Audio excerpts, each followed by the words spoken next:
So, ganito siya kapag gabi dito sa amin sa bukid. Alas 7 pa lang. Yan. Wala nang ilaw yung mga bahay, tulog na agad yan. So, ganito yan kapag gabi dito sa bahay sa bukid. Yan lang makikita mo yung mga Christmas light. Tapos yung mga kapitbahay tulog na lahat.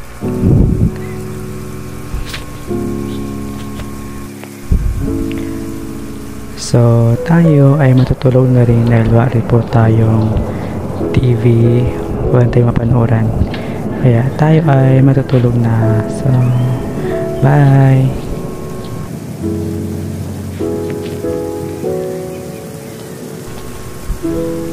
Good morning! So, ganito naman siya kapag araw dito sa bahay namin sa bukid. Sobrang napakaaliwalas ng paligid.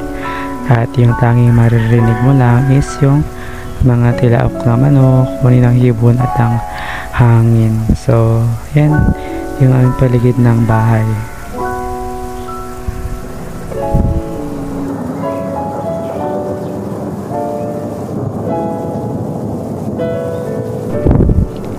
Ito at kauwi lang ni Father galing sa dagat. Nakakuha siya ng mga isda. Tapos ito iniwan niya. Tulingan ulam daw namin. Malaki niya 4 na kilo. Uy.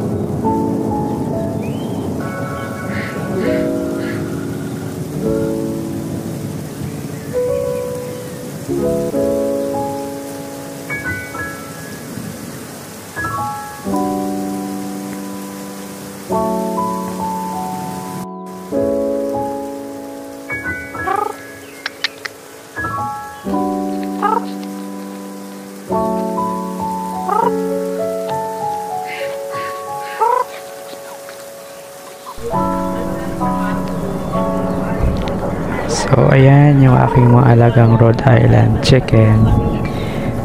Medyo marami na sila. Malalaki na.